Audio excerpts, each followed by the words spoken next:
Welcome back, night travelers. Sit down, turn the lights low, and pull something warm around your shoulders. I am Detective Lane, and they sent me to Missouri under the guise of a temporary assignment. Pack your cup and steady your breathing. You are here because you like to watch the quiet break, and you like to see what happens when a town chooses its monsters. Smash that like as if it owes you an answer. Tonight, I will take you into a place where the river keeps a ledger of its own, and a creature answers to a name the townspeople dare not speak aloud.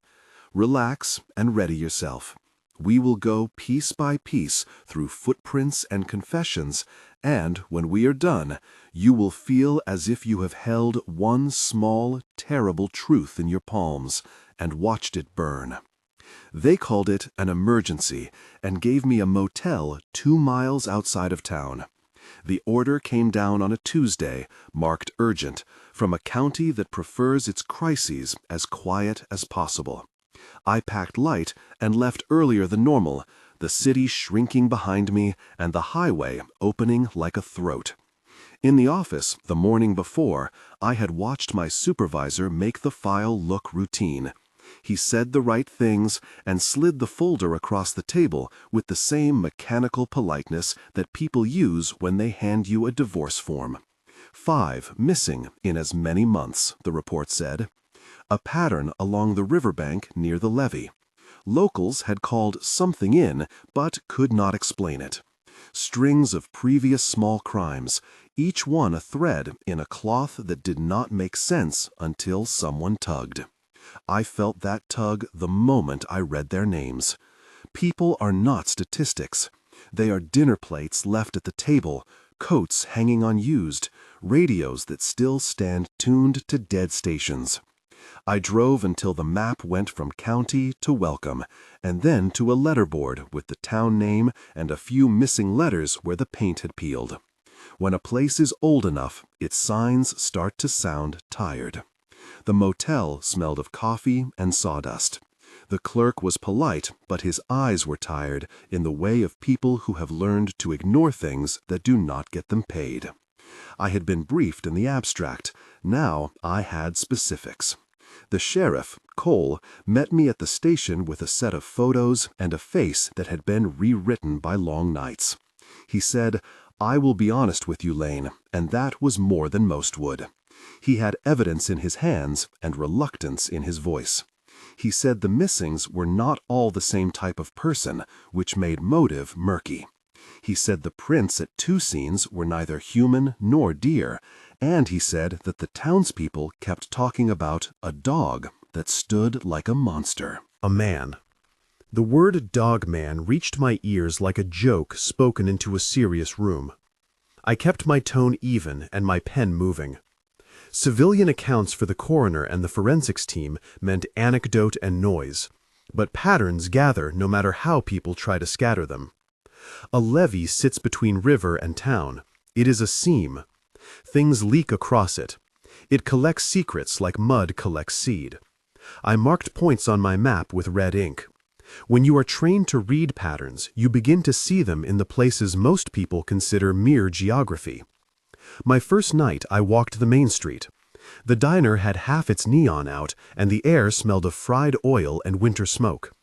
An old man at the counter chewed slowly and stared at me as if I might be a piece of mail he had been meaning to open. I introduced myself as a detective working with the county, and his voice folded up on itself in recognition and fear. "She is gone," he said, pointing with a finger stained by coffee. He told me names and places and times in the manner of someone reconstructing a storm. Martha, the woman who ran the laundromat, watched me with a look that kept itself between kindness and calculation. Keats, who worked at the sawmill, came to the window and spat on the pavement. These are the people who form the town outline, the ones who buy and sell the invisible currency of stories. The smell of damp wood, the grit of river mud in the soles of my boots, the faint chemical tang of mill oil on a white shirt, these were my first impressions. A dogman is a story that lives comfortably in back porches and in campfire lore, But when police reports line up with footprints and with a pattern of offerings behind the levee, folklore and failure meet in the same place. I will not pretend that small towns always speak plainly. They do not. They speak in half-statements, in jokes that are not funny, in pauses long enough to be their own sentences.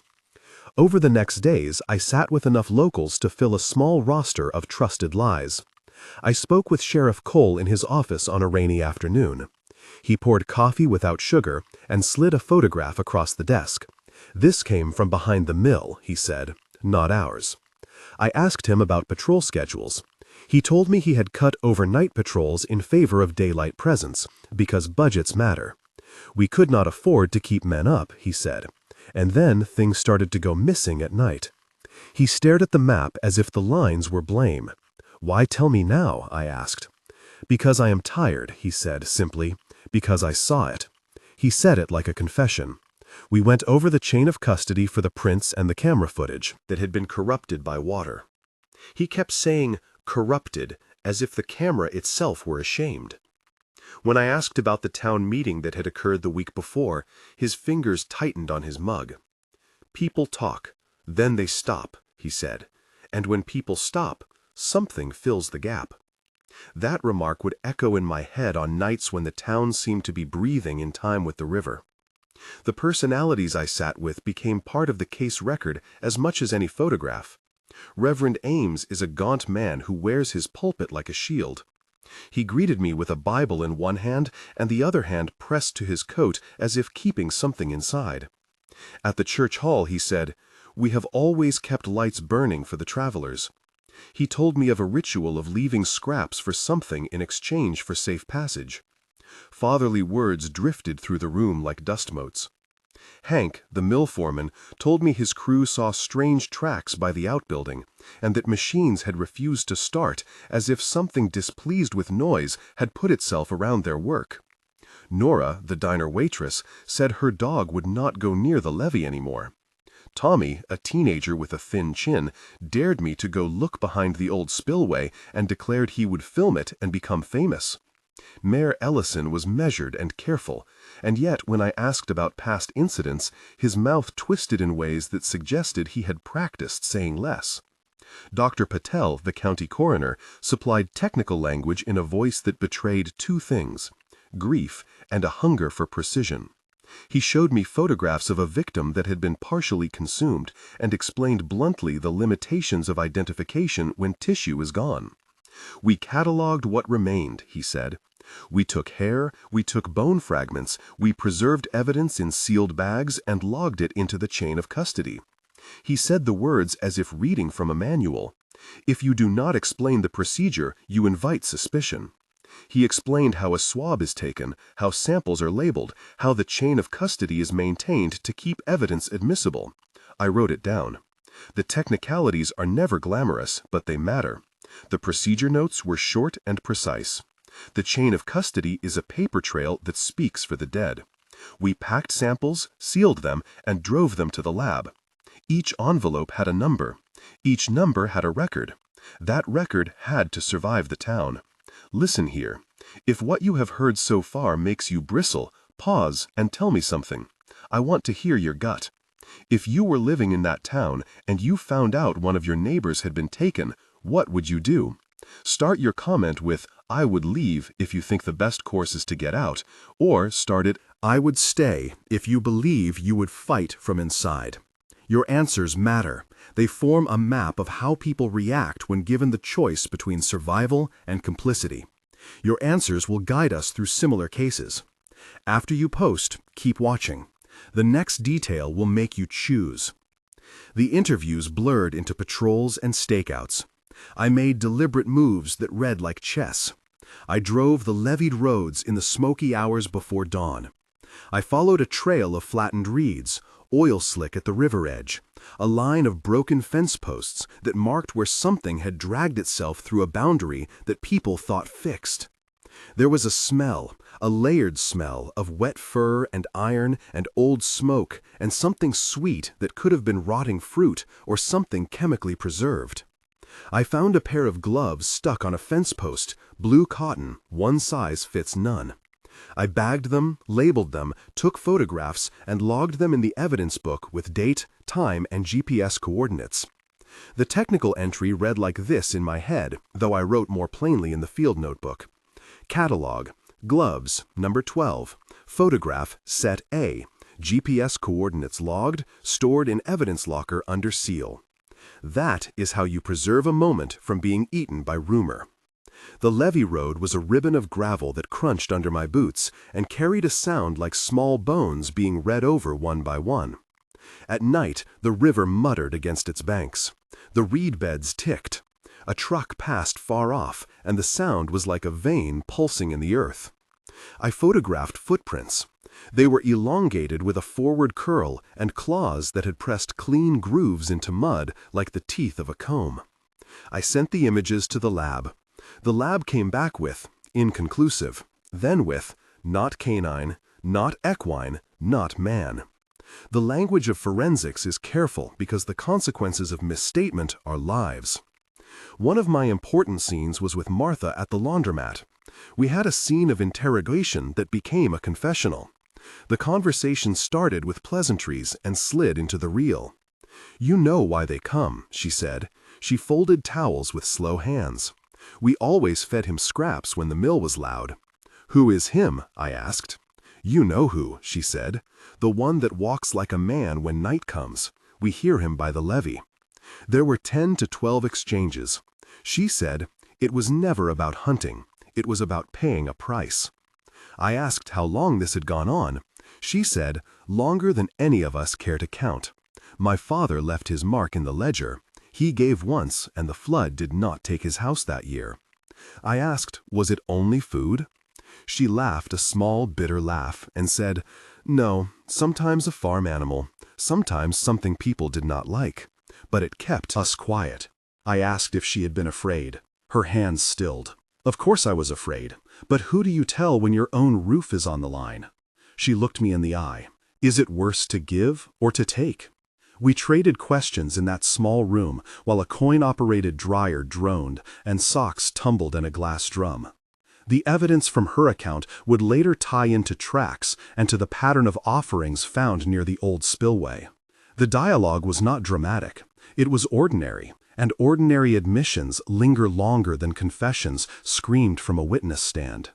At the mill, Hank and I had another exchange with 8 to 10 back-and-forth repetitions that revealed labor history and changing practices. He said, "We used to keep the fires banked, not fed." I asked what he meant by fed. He said, "People fed the river in winter to keep it from swelling. It was a way to placate what the river took." He told a story about a time when a foreman refused, and the next month a tree crushed the shed roof. He said, "We believe cause and effect too fast here." I pressed him about the logs at night, and he said workers left work earlier now because lights would go out along the route. The conversation offered small kernels of truth. People make bargains with silence and trade it for work. There were procedural moments that needed a technical voice. When the team processed the spillway scene, we took photographs at a fixed interval. We placed a scale next to each impression, and we measured depth and stride, recording the angle of each print and noting the substrate composition. Samples were bagged in new paper envelopes, sealed, initialed, and entered into the perimeter log to preserve the chain of custody. The robotics of evidence kept the poetry of rumor from overtaking the facts. We employed luminol tests at night in places that smelled of old blood, and found faint glows that had to be interpreted alongside witness testimony. Procedure is how you lift a thing into the light without breaking it. The discovery of the first body changed everything. The call came in the morning when the sky was a color like old dishwater. I had been awake with coffee and a map and a feeling like a small animal trapped under my ribs. The sheriff looked worse than I had seen him. He said, "They found her near the willow trees." My boots found a new path. The scene smelled of damp earth, of algae, of the clean metallic undertone that happens when tissue has been exposed and then cooled in the open air. There were birds, distant, and a single gull keening as if insulted by the scene. Dr. Patel moved with a quiet precision that made him less human for that moment and more a machine of observation. He said under his breath, The word atrophied. In places where the creature had fed. He cataloged what remained and said that identification would take time and that there would be limits to what the lab could do. He spoke of bone, of muscle, of the strange pockets where fur had been left and then burned. The town gathered like a low tide. Faces pressed against the perimeter tape. I felt the town shift as if a weight had been removed and a smell had changed. People whispered names and then fell silent. There was a meeting at the community hall where the mayor tried to sew words into a net. "We must not panic," he said. The room hissed with a different sound, the sound of people who have been hiding a truth and now fear being forced to name it. One tension moment I keep returning to was the argument between faith and fear at the church meeting. The reverend stood in the doorway and said, "We have always kept the covenant." A widow named Elsie stood and said, "A covenant that eats cannot be blessed." People said things like, "We are protecting our own," and I saw the room split along lines that were older than the town itself. That moment was a moral pivot. It was slow, and then it was fast. I felt my own position as an outsider tighten and then loosen.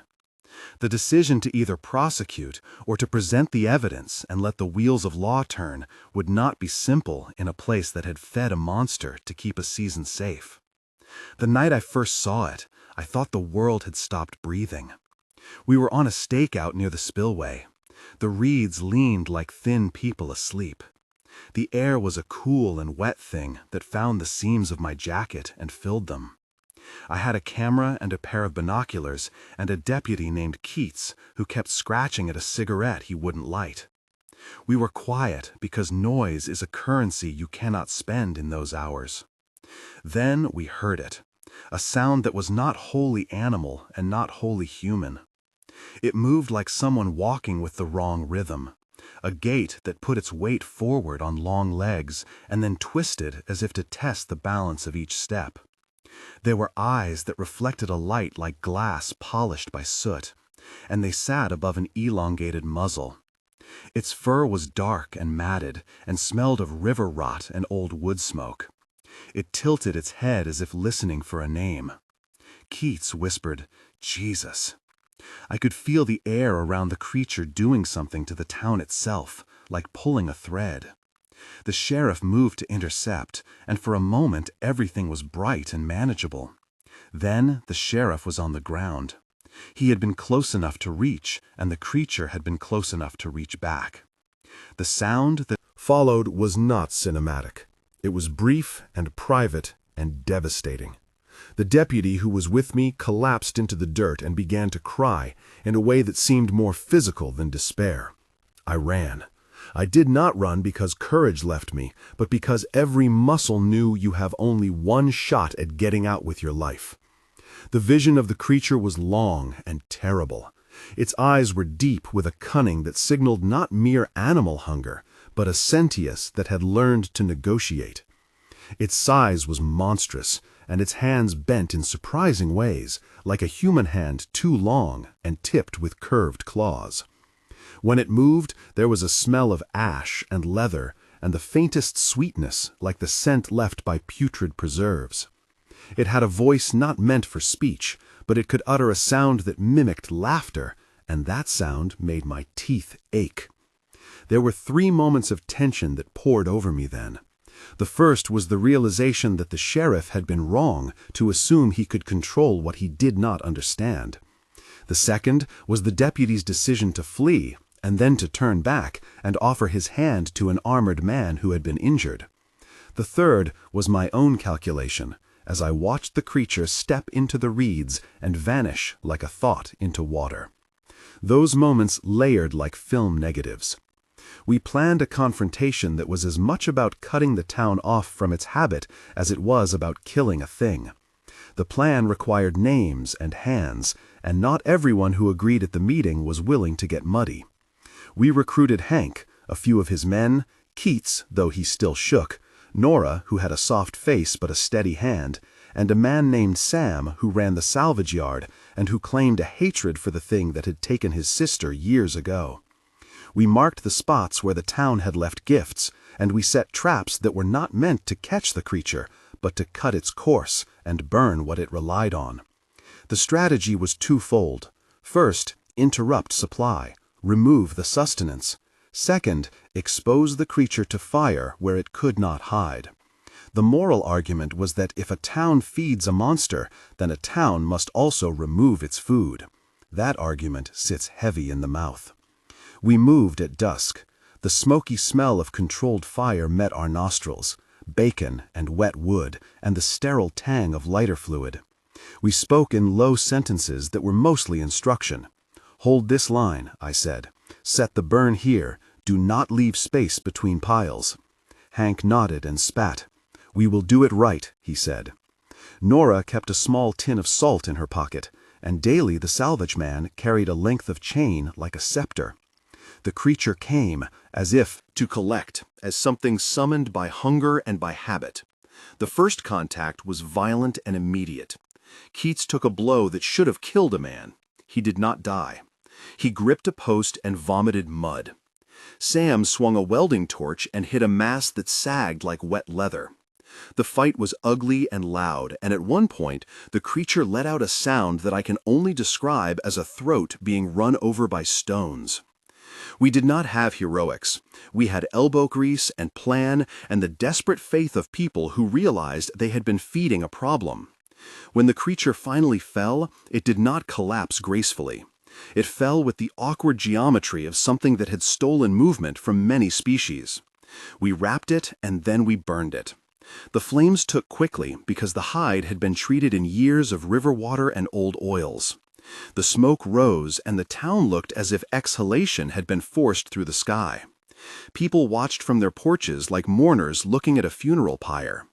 We placed a bottle of something inside the ashes and poured kerosene and struck a match, and the fire ate faster than we expected. The incineration was methodical. We documented it, we photographed it, logged the receipt of ashes.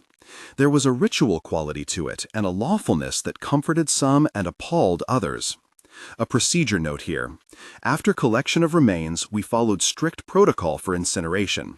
The ashes were collected after cooling, placed in sealed containers, labeled with the event number and witness signatures to preserve the chain of custody. Samples were then forwarded to the state lab for comparative analysis. That is necessary if one intends to prove what a thing was and also to prevent a town from telling its own story in ways that obscure accountability. There were 3 distinct moments of tension during the confrontation. The first was when Keats bled into the river and I had to decide whether to carry him to safety or to stay and keep watch. The second was when Sam confronted townsfolk who wanted to claim the victory as evidence of something other than the truth. The third was the slow moment after the flames had gone out when silence flooded in, and the town had to decide whether silence would return to be its shelter. Each of these moments pressed my choices and made the consequences of a community pact visible. In the weeks after, we wrote reports. We documented the evidence and presented it to a regional task force. The mayor insisted on a report that would not sully the town name. The reverend suggested a funeral for the creature, as if ritual could close a wound inflicted by secret bargains. There were legal calls about animal cruelty and a coroner filing that would complicate any simple narrative of beast versus townspeople. We had interviews that would be subpoenaed and statements that could be recanted. The paperwork was thick and the moral ledger was thicker.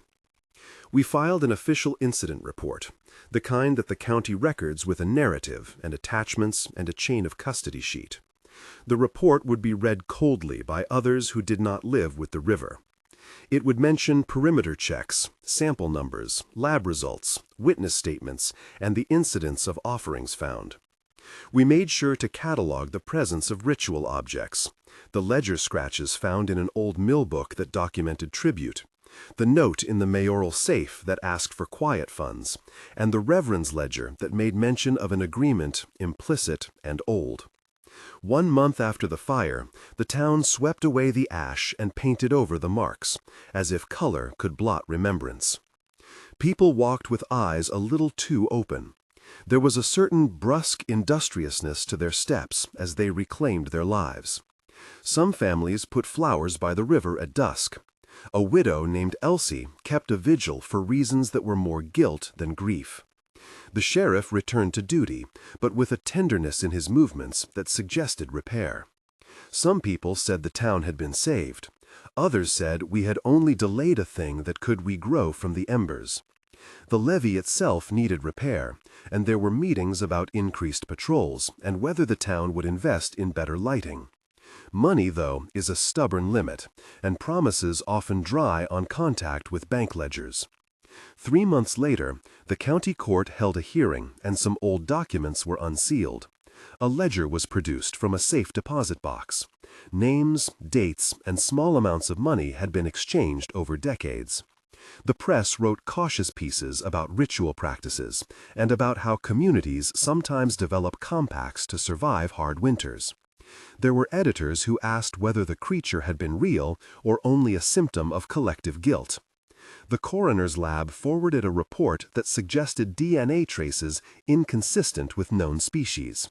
The report used words like anomalous and unclassified, and the file was sent to a university that specialized in cryptozoological anomalies. The town elected a committee to work with the sheriff and the county to implement a watch and an education program. A new mayoral advisory board included both Reverend Ames and Sam. Some said this was progress, and others said it was the town placing the costs of a communal crime onto committees and stamps. 6 months after the incident, some of the families who had kept silent began to speak. There were small acts of restitution. One man paid to repair the fence that had once been used to stack the offerings. A group of high school students launched a river cleanup, and one teenager who had once mocked me now volunteered as a river monitor and kept logs. The town proposed a community fund to pay for repairs, and legal counsel for any families who felt wronged. An ordinance was drafted about leaving food for wildlife and materials that might inadvertently feed dangerous animals. Not everyone accepted it. Those who had been older and who had the most to lose resisted change quietly and continued to pass down myths that made the price paid understandable. The epilogue, then, is complicated. There was real grief and real repair, and also a long current of denial. Some families packed and left, some stayed. The piece of the town that taught children to feed old fears also taught them to bury them. In the final accounting, I wrote a report that balanced law and mercy. I recommended resources for community counseling and funds to repair the levee and to improve patrols. I noted the need for transparency in order for a community to heal. I filed my paperwork with the county and gave depositions where required, and I left a copy of the ledger of evidence with the state archives. I sat on the bus out of town and watched the river pull at its bed as if trying to swallow a memory. The smell of wet grass clung to my coat. I felt both relief and a strange sadness that people had sacrificed small things for a longer life of hiding. If this story reached you and stayed with you, tell someone. If it made you uncomfortable, that is the point. We live in societies where we make bargains that protect and that also devour. If the tale forces you to choose, decide honestly. And if you want more of these investigations that track the line between law and tradition, subscribe to the channel and be part of a community that asks hard questions. Share this video if you think someone you know would learn from how a town took responsibility at last. The worst monsters are not always the ones with claws and fur. Sometimes they are the ones we quietly feed. Remember the names. Remember the ledger. Remember that one man's decision to confess can be the hinge that unbolts a town. I will be back with another case. Until then, keep a light by the window and know that the margin of a river can hide both what we fear and what we have asked to be kept.